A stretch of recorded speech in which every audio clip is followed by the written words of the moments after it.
Welcome to my first video series, How to Survive in Survivalcraft. This is going to be just kind of a series of a walkthrough video. I just want to kind of give you guys an idea of how I survive in Survivalcraft. I know everybody has their own way of doing things, and that's great.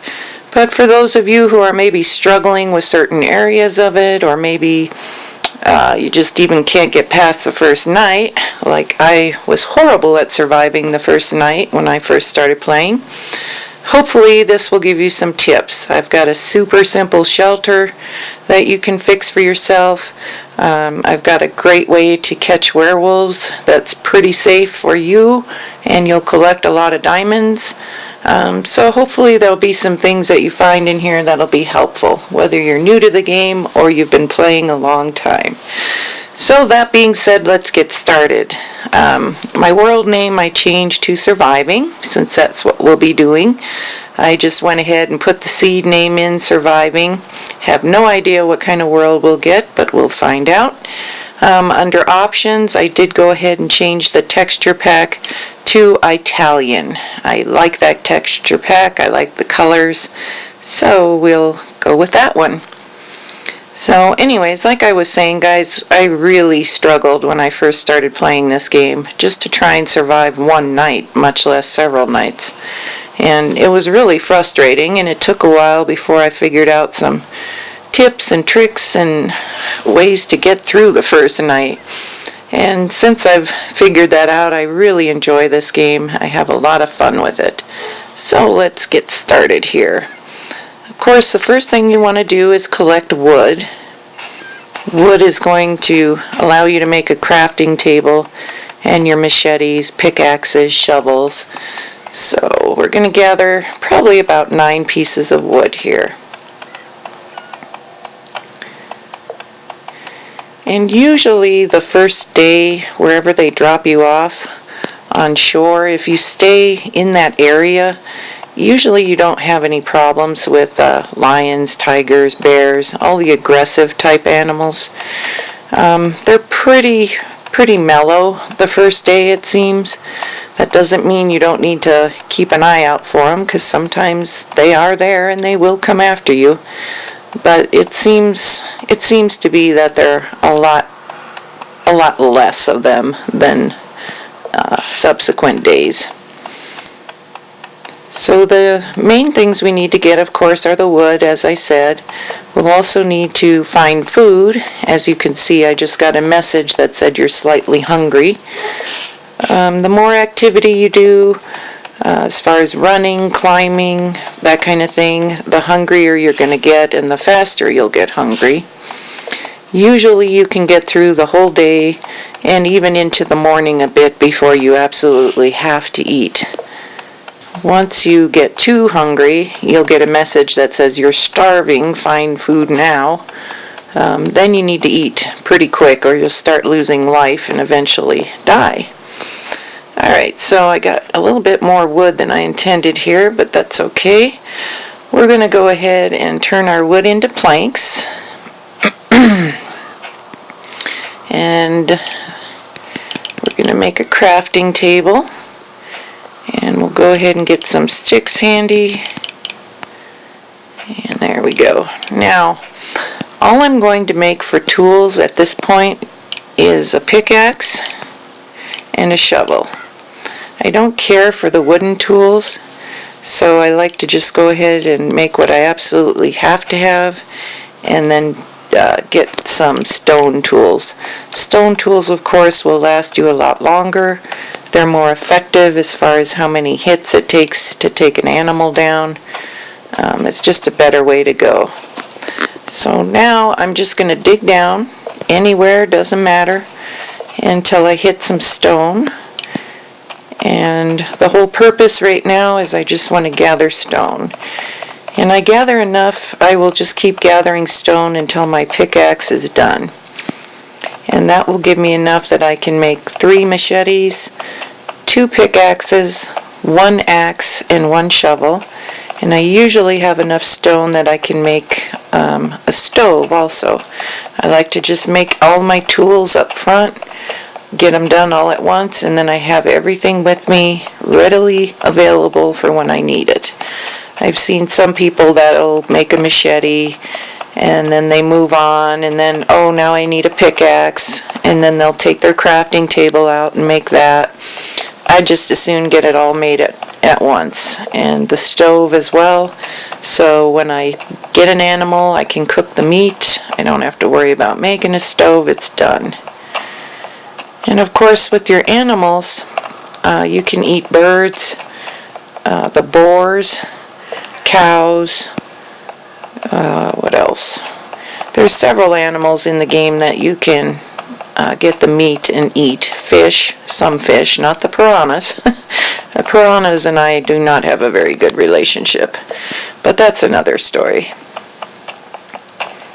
So yeah, and you can eat the meat raw, that's fine. Oh, we're already done, okay. But it's better if you can cook it, because it will take less meat to fill you up.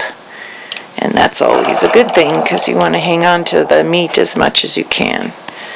Alright, so I'm just going to get these weapons made. Put some of them in my current inventory. Okay, and then we need an axe. And we need a shovel. And I'll have enough that I can make my stove. Get that done. I've just found this works the best. Just go ahead and get everything made at once. Now, because I only have one piece of stone left, I'm going to go ahead and collect a few more pieces of stone. The only reason I'm doing that is just so that I'm ready to go if I'm on the move and I've used all my machetes or pickaxes, whatever the case may be. Ooh, we got lucky. There's some iron. I will go ahead and collect that. But I like to have a few extra pieces of stone just so if I need to make a tool, I can, and I don't have to worry about gathering more stone. So this is great. Sometimes you do get lucky, like I did. When you're down collecting your stone, you'll find some coal or iron, and that's always a plus. And I've also found out in these worlds, it seems like some of the worlds, it's really easy to find iron. It seems like there's iron everywhere, but you can't find coal. It's like, where in the world is the coal at? And then other worlds, it's just the opposite. You've got coal all over the place, and you can't hardly find iron. So we'll see what it turns out to be this time. Alright, I get to talking and then I don't pay attention to what I'm doing. I don't see any more iron here, which is kind of strange. Usually there'll be more than just one or two pieces. It's kind of why I'm digging around here a little bit, because they almost always have another piece somewhere. But there are those occasions when, yep, it's just one or two pieces. I suppose I could try down and see if there's anything below me here. I think we've got what we're going to get. Alright, well that's okay. Iron works. Alright, now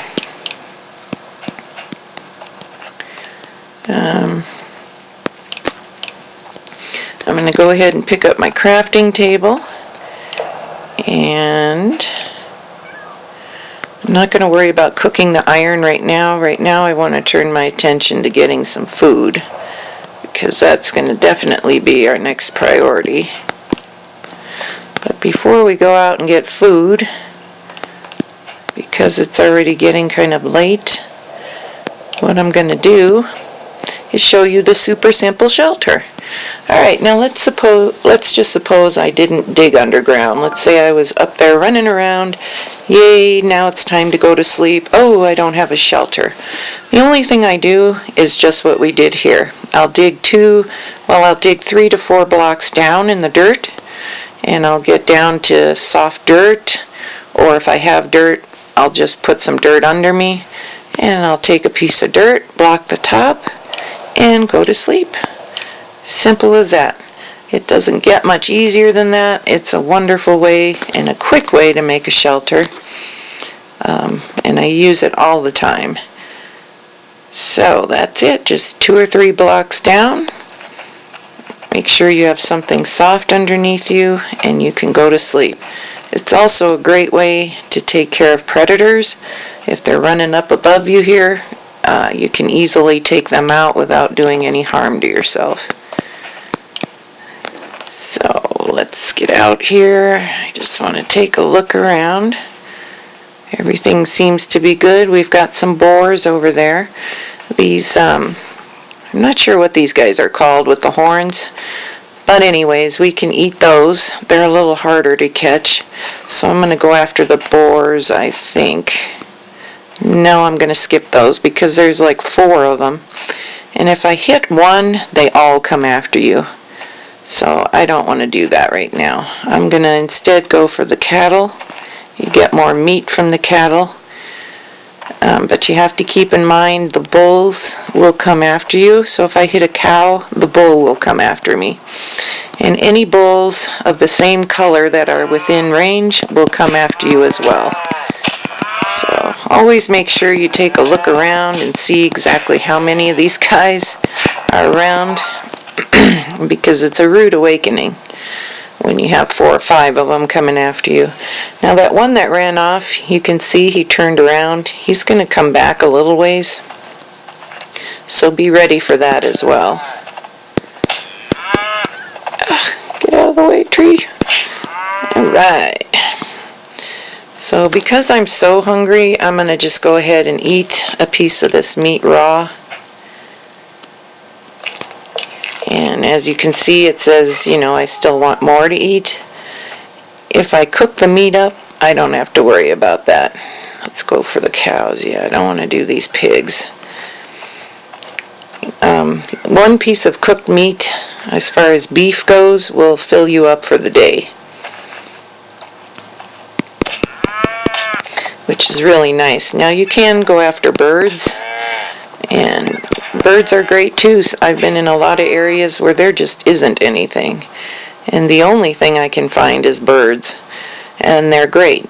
But you do need 3 birds of cooked meat before that will fill you up. So birds are kind of one of my last resorts. And with the birds, you can use sneak mode and kind of sneak up on them and get them that way.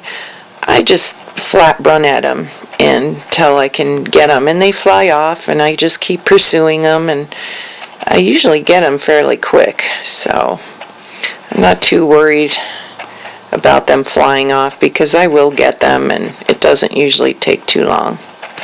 I guess I just don't feel like messing around with sneak mode. Let's get the show on the road, you know. Alright, I'm panting, of course. I'm kind of looking for a cave, or primarily a cave. I want to find some coal if I can. It's always nice to be able to see. And here we go. We have a cave. Alright. Let's see if I can... I know it's hard to see right now, guys. There we go. We have some coal right there. Of course, caves are notorious for holding, you know, lions, bears. So be on your guard. Pick up some of this coal, and then we'll all be able to see better. And I think we'll call it a wrap then for this episode. So I hope you'll continue to join me. We'll go through some other survival things like the werewolf trap. I'll go ahead and, you know, make a house, just a simple house. It's not going to be anything fancy, just something that you can live in comfortably and not have to be living underground. So I hope you guys will stay with me. Hopefully some of the tips I have will help you, give you some ideas, and maybe make it easier in areas that you might have been struggling in. So I'm going to go ahead and dig all this coal, and more iron, and iron out off camera. And when we come back to our second episode, I will have all this dug out and we'll continue from there. So thank you so much for watching. Feel free to leave comments, questions. All I ask is please be kind. Thank you, have a wonderful day, and enjoy playing Survivalcraft. Goodbye, guys.